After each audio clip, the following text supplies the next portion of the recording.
Boa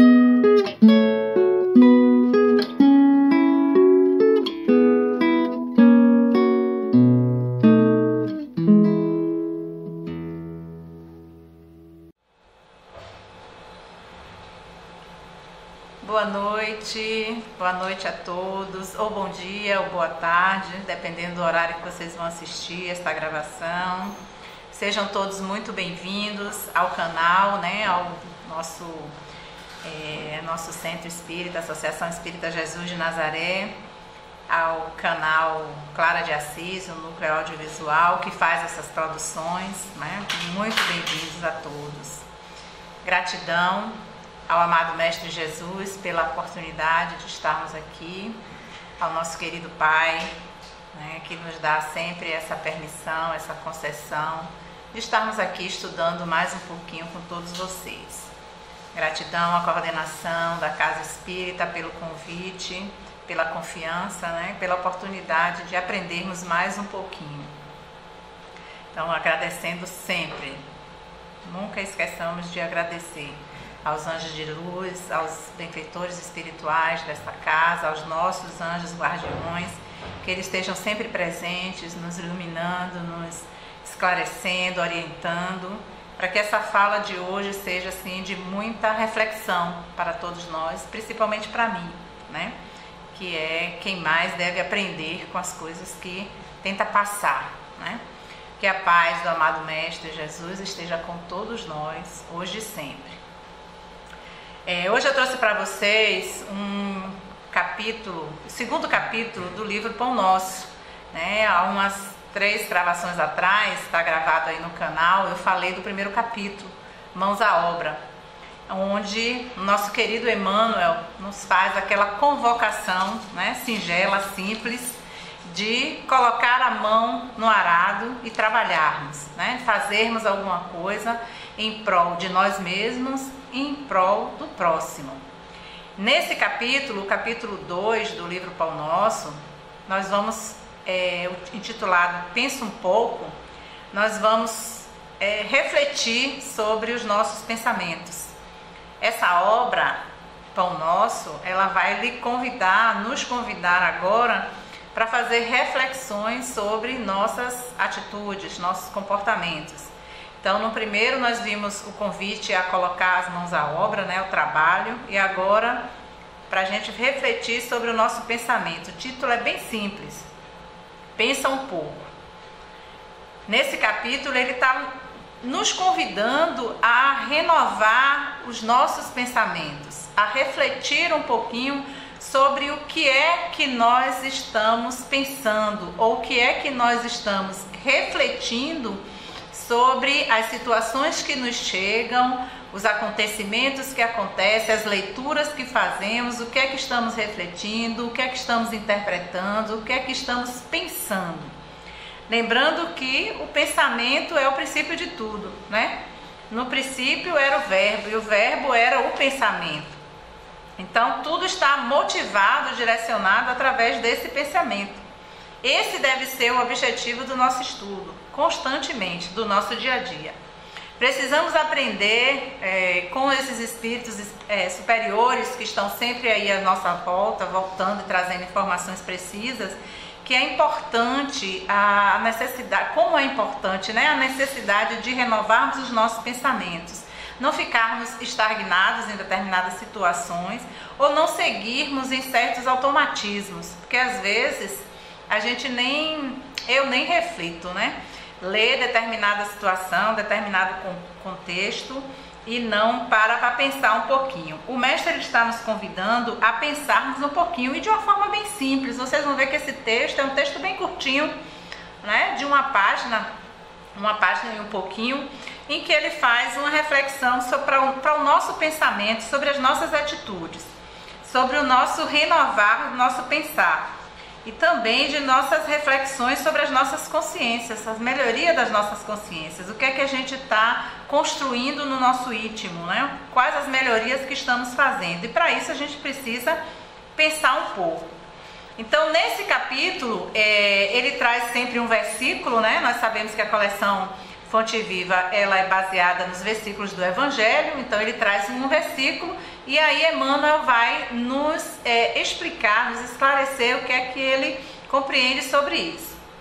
E nesse capítulo, que está lá em João, capítulo 10, versículo 25, ele diz assim: as obras que eu faço em nome de meu Pai, essas testificam de mim. Palavras de Jesus escritas por João no capítulo 10, versículo 25. Então, o que é que ele o que é que ele traz com isso aí, né? Lembrando dessa situação um pouquinho, contextualizando o capítulo, nós vamos ver que Jesus estava conversando com seus apóstolos, né?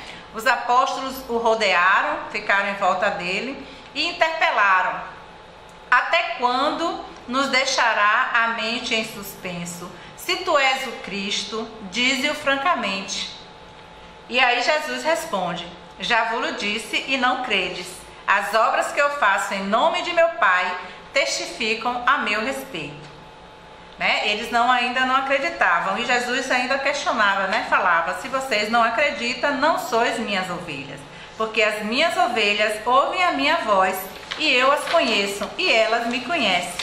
Jesus estava nos lembrando, dizendo a eles que não precisava que ele provasse nada, né? De quem ele era ou o que ele era capaz, que era preciso que as pessoas observassem as suas obras.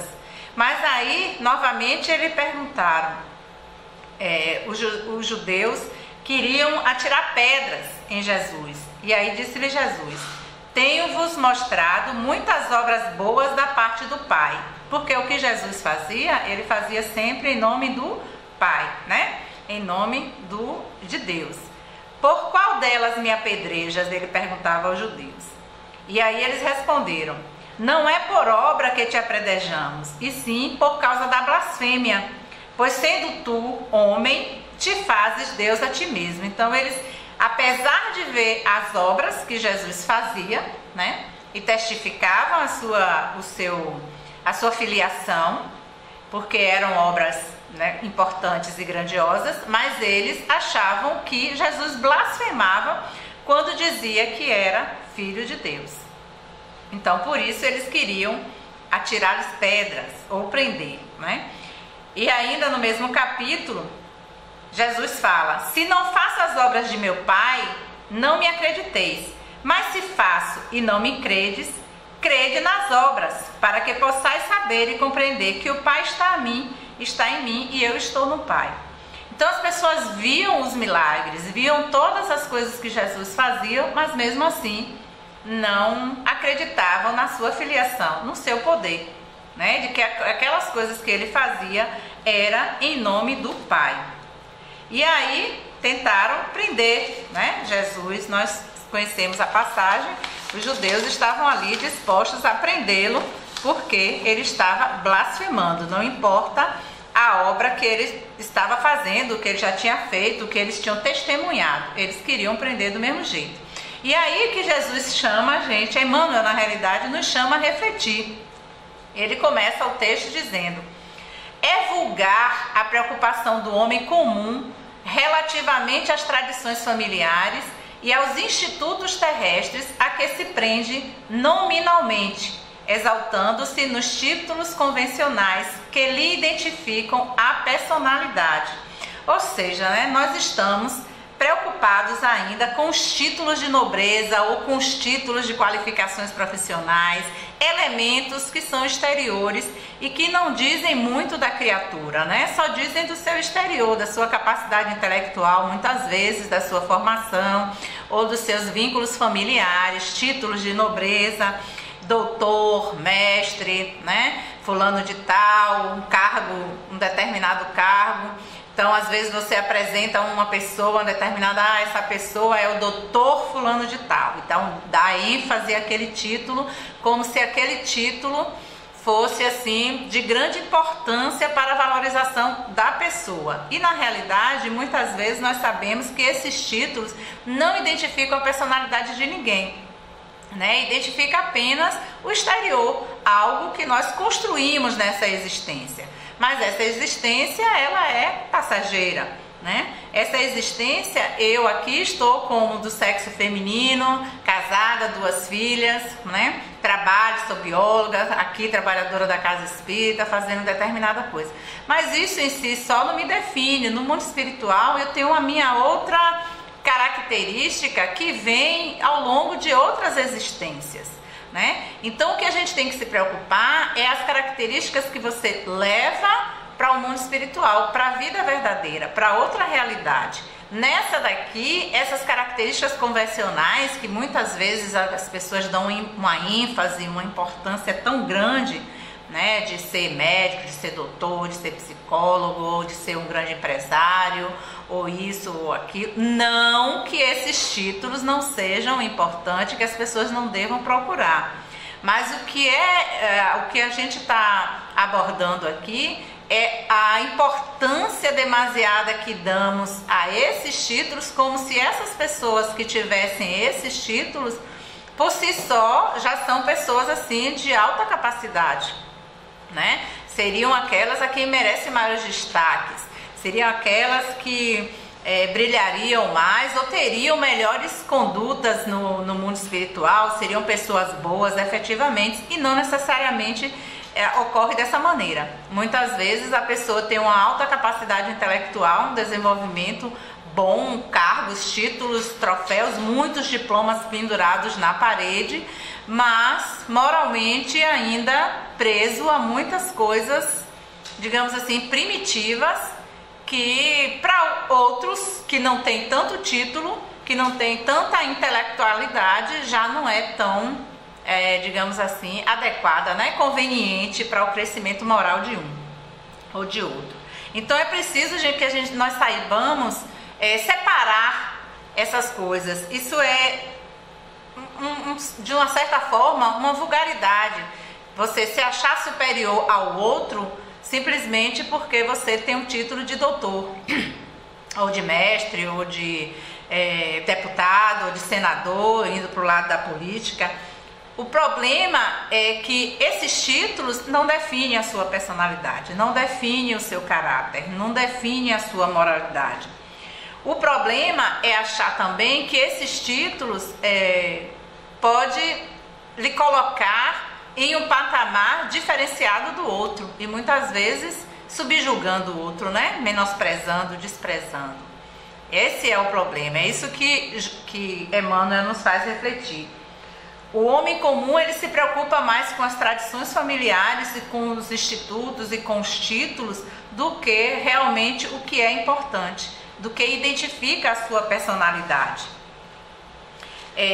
Seguindo o texto, Emmanuel fala: entretanto, na vida verdadeira, criatura alguma é conhecida por semelhantes processos.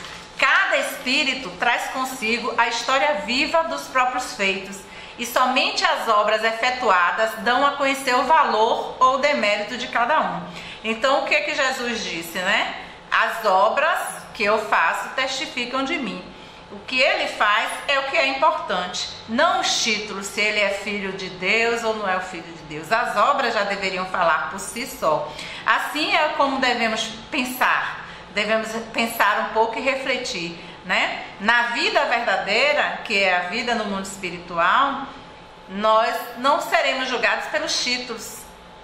Eu era rainha da França, eu era rainha da Inglaterra, eu era princesa não sei aonde, ou eu era doutora. Nos lembramos da história de Nosso Lar, né, de André Luiz, que era médico e achava que no mundo espiritual teria o mesmo cargo, o mesmo título, e descobriu que não era bem assim. Então, no mundo espiritual, a sua verdadeira identidade, a sua identificação vai ser dada pelas suas obras, aquilo que você fez ou não fez. Como ele disse, somente as obras efetuadas dão a conhecer o valor ou o demérito de cada um. Então, lembrando, a cada um segundo as suas obras. Isso é o que Jesus vai nos ensinar sempre. Então, não importa o título que você teve, é importante, estou desmerecendo? Não estou desmerecendo de jeito nenhum. Os títulos são importantes, né? Trabalhar, ter uma profissão, ser reconhecido nessa sua profissão é importante. Mas as obras são fundamentais. Nós seremos reconhecidos pelas obras, pelo que fazemos ou o que deixamos de fazer.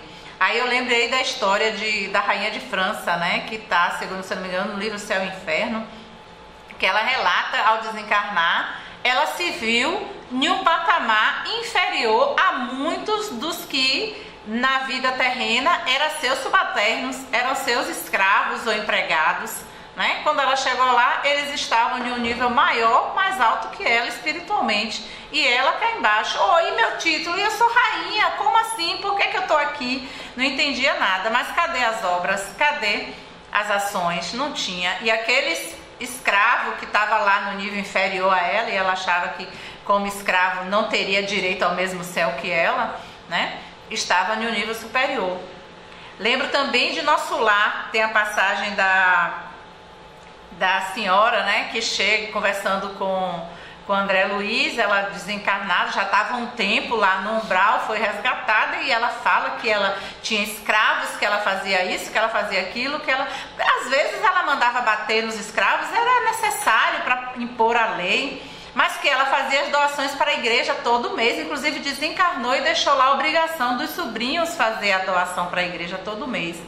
Mas, como senhora de escravo, ela era totalmente, né, dura com esses escravos, maltratava mesmo, se mandava chicotear, mandava botar no pelourinho, espancar, porque na cabeça dela os escravos eram seres inferiores e precisavam ser castigados para aprenderem. Então, quando ela chegou lá, ela foi parar no umbral e não entendia. Se eu pagava, como assim? Eu deixei lá meu sobrinho para continuar dando a ajuda à igreja todo mês. Como é que eu estou fazendo aqui? Cadê meu lugarzinho no céu? Cadê as obras? Não tinha, né? Cadê o ser reconhecido pelo bem que fez? Não tinha muito bem feito, né? Então, ela descobriu da forma mais difícil de que realmente ela não tinha trabalhado muito para o próprio crescimento pessoal. Cada espírito traz consigo a história viva dos próprios feitos, né? E somente as obras efetuadas dão a conhecer o valor ou o demérito de cada um. Ou seja, é preciso que os espíritos entenda isso aí, que é preciso trabalhar, construir a sua existência, e esse trabalho, essas obras que eles fizerem é que chegarão até lá. Tudo vai estar registrado no nosso perispírito, né? Todas as nossas obras, as nossas boas ações ou as nossas péssimas ações ficam gravadas no nosso perispírito, e elas vão ser lidas por nós mesmos, como chegarem lá do outro lado. E aí a gente vai lidar com a realidade nua e crua, e aí veremos a glória ou o demérito de cada um, né? Tem também uma outra história que é do livro Jesus no Lar, o Santo Desiludido. Ele era aquele que na terra se achava santo, fazia, acontecia, todo mundo ia pedir conselho, e aquela romaria de gente que achava ele um santo, que não sei o que, aquela conversa toda, e quando ele desencarna, ele percebe que realmente ele era na realidade um grande charlatão. E as pessoas continuavam lá na terra fazendo aquela oração, aquela coisa para o santo, porque ele era um homem santo, tal. E quando ele chega no outro lado, e ele entra em desespero quando ele percebe que as pessoas continuam ainda idolatrando ele como se ele fosse um grande homem. Na realidade, ele não tinha feito nada, ele era mais um charlatão do que um homem santo. É preciso lembrar que a justiça divina, ela é infalível, né? E ela vai atuar nessas situações de forma que essas pessoas, elas precisam corrigir as suas rotas, né? Corrigir a sua caminhada, retornar e melhorar esse seu passo, melhorar essas suas ações, atitudes que talvez deixaram de fazer, e aí corrigir para seguir avançando. Na passagem, tem uma passagem do Evangelho que eu esqueci de anotar, mas eu lembro sempre, está no Novo Testamento, de um dos irmãos que desencarnou, e quando desencarnou era dono de fazendas, essas coisas, mas não ligava muito para o próximo, não me lembro direito a história, cuidado se eu não falar besteira. E aí, ao desencarnar, ele percebe, né, descobre a vida no mundo espiritual e descobre que a cada um segundo suas obras. E aí ele fica preocupado, porque ele deixou outros irmãos lá na Terra, ele queria dar um jeito de voltar e falar para os irmãos, de avisar os irmãos para eles tomarem cuidado com as coisas que eles faziam, porque eles seriam julgados depois, né? Eles seriam analisados quando retornasse ao mundo espiritual. E aí o espírito protetor, o anjo, diz a ele, não, todos foram avisados, todos são avisados o tempo todo, né? O evangelho está aí nos mostrando o tempo todo, mas a gente não quer ouvir. Muitas vezes a gente faz de conta que não ouve. Então todo mundo está sendo avisado, mas uns e outros não querem ouvir a orientação. É importante sempre termos cuidados com os nossos sentimentos, com as relações que temos com os desencarnados, né? Ou desprezo total, ou então virar santo. Isso também não é muito bom.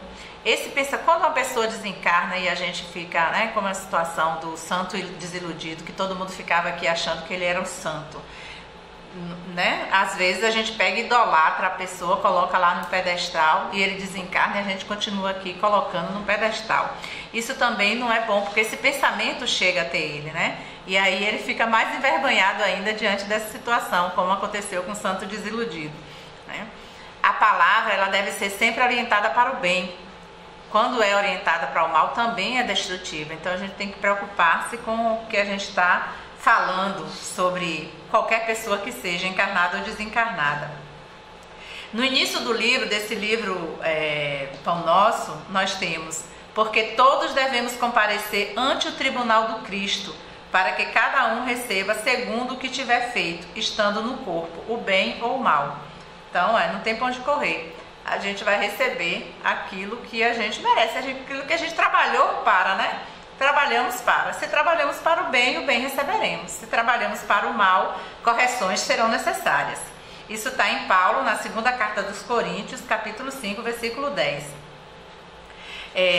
Continuando, Emmanuel diz: com o enunciado, não desejamos afirmar que a palavra esteja desprovida de suas vantagens indiscutíveis.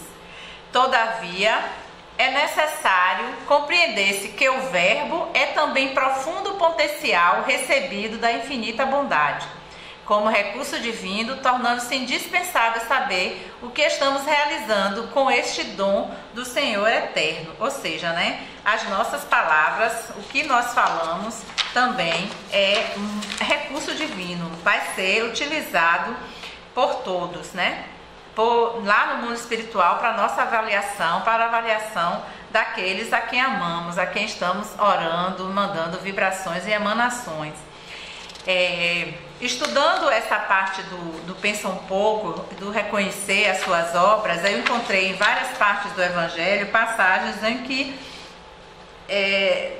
os apóstolos ou os profetas do Velho Testamento afirma que sempre seremos testificados pelas nossas obras. Em Jeremias capítulo 32, versículo 19, tem: grande em conselho e magnífico em obras, porque os teus olhos estão abertos sobre todos os caminhos dos filhos do homem, para dar a cada um segundo o seu proceder, segundo o fruto das suas obras. No Apocalipse capítulo 22, versículo 12: e eis que venho sem demora, e comigo está o galardão que tenho para retribuir a cada um segundo as suas obras. Em Mateus 16, versículo 27: porque o Filho do Homem adivina a glória de seu Pai com seus anjos, e então retribuirá a cada um conforme as suas obras. Então não tem para onde correr. Nossa recompensa será de acordo com aquilo que fizermos. A afirmativa de Jesus nesse particular reveste-se de imperecível beleza. Alguém tem dúvida disso? Ora, quem não quer, né? Se fez o bem, receber aquilo que fez de volta. Agora, o problema é que quem fez o mal não acha que fez o mal e não vai receber aquilo de volta, né? Mas é muito importante e é de imperecível mesmo beleza saber que a cada um segundo as suas obras. Então vamos trabalhar, vamos pensar um pouco sobre o que estamos fazendo. Emmanuel continua: que diríamos de um Salvador que estatuísse regras para a humanidade sem partilhar-lhe as dificuldades e impedimentos. Jesus era um espírito puro, né? Era um espírito puro. Ele não precisava ter voltado aqui à Terra, nós sabemos disso. Mas ele voltou. Ele poderia ter mandado os mensageiros dele, outras legiões, emissários, qualquer outro espírito também elevado para vir passar pelo que ele passou na Terra.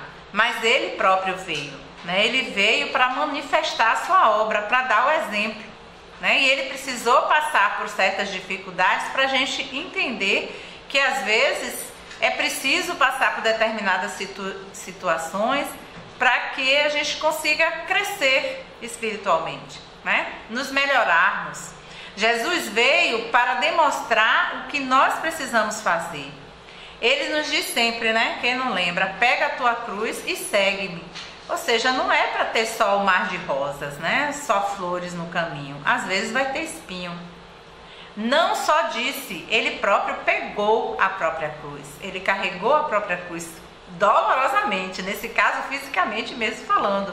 Mas o que é que ele quis dizer? Ele quis dizer que nós precisamos carregar as nossas dores, nós precisamos carregar os nossos traumas, os nossos sofrimentos, os nossos sentimentos e nos livrar desse peso avante.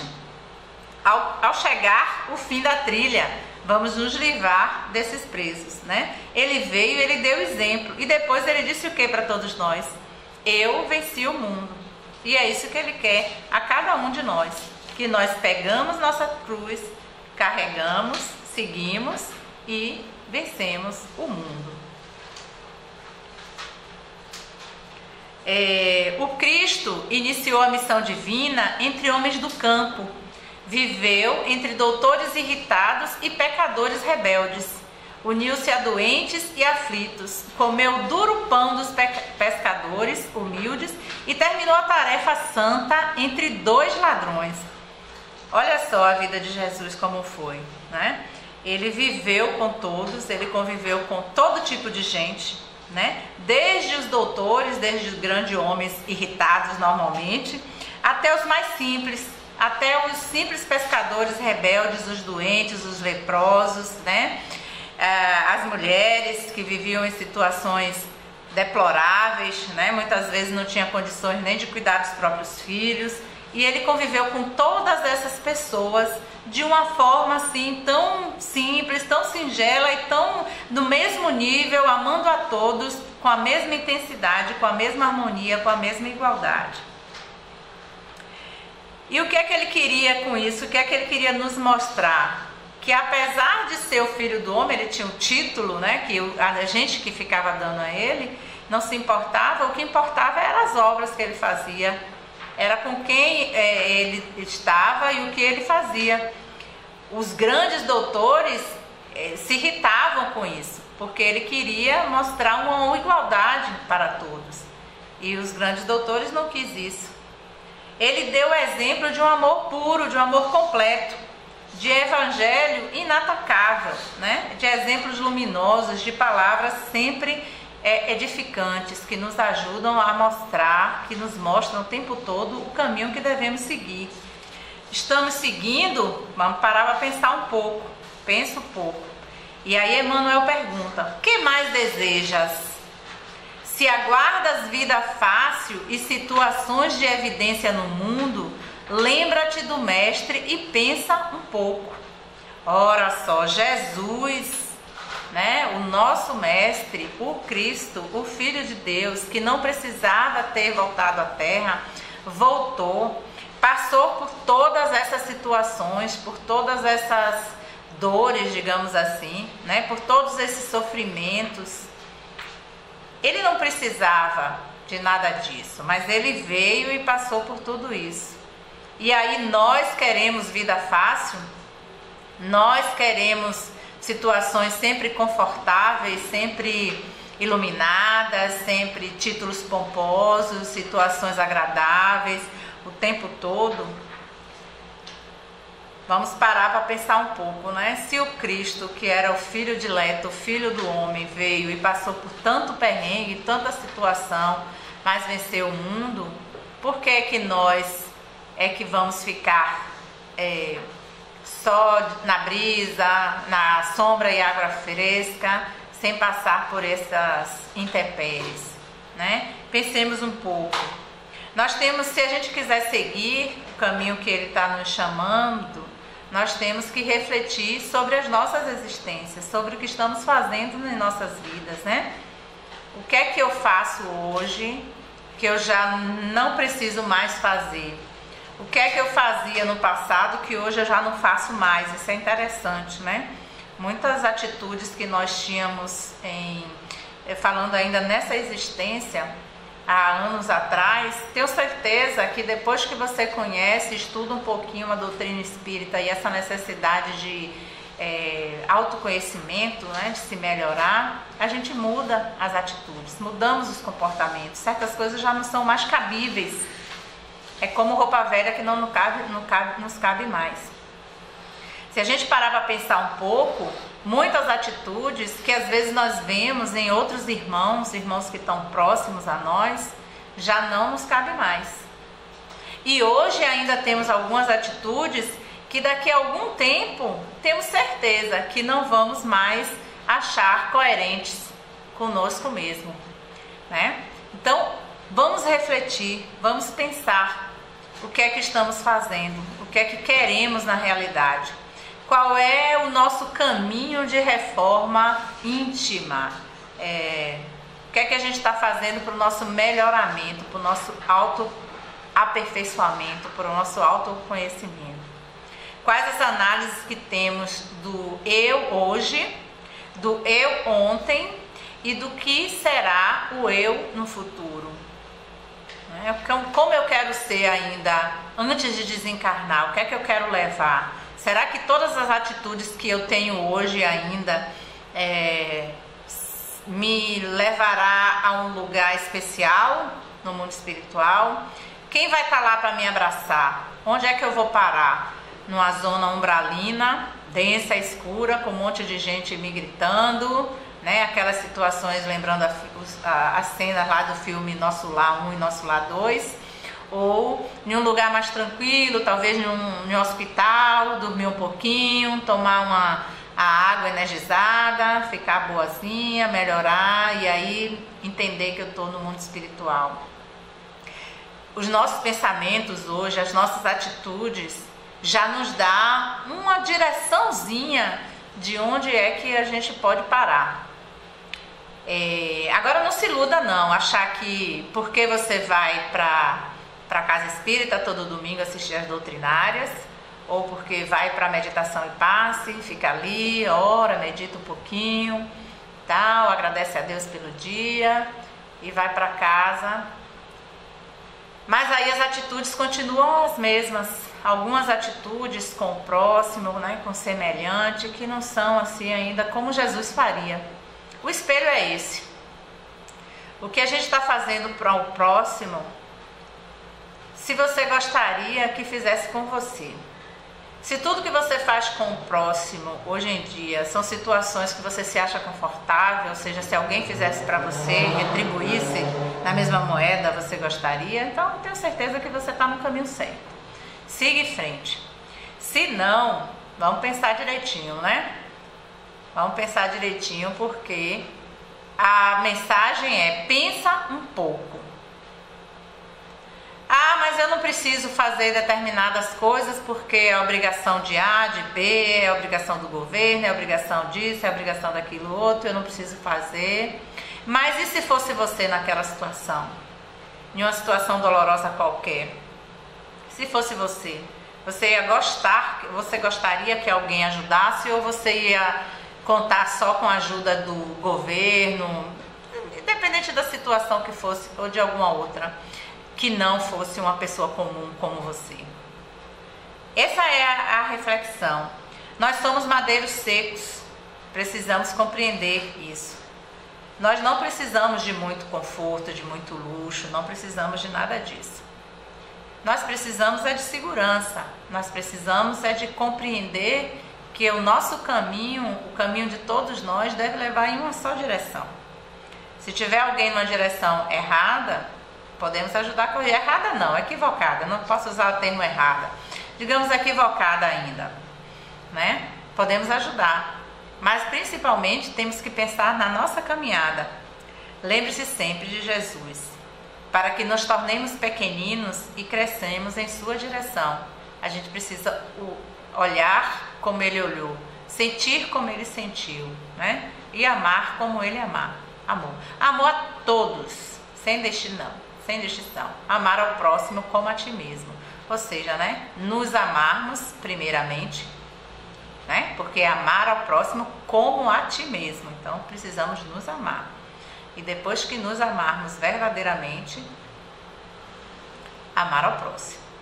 Mas para isso é preciso pensar um pouco, refletir bastante, sair do automatismo de fazer porque o outro faz, de fazer porque todo mundo faz assim, de fazer porque eu vi em determinada situação a pessoa fez assim. Mas você está refletindo sobre o que você está fazendo? Está te fazendo bem? É isso mesmo que você quer? Pensar não custa nada, não custa nada. Agora, se não pensar, às vezes o efeito desse não pensamento pode custar muita coisa, pode custar muito atraso para nós mesmos.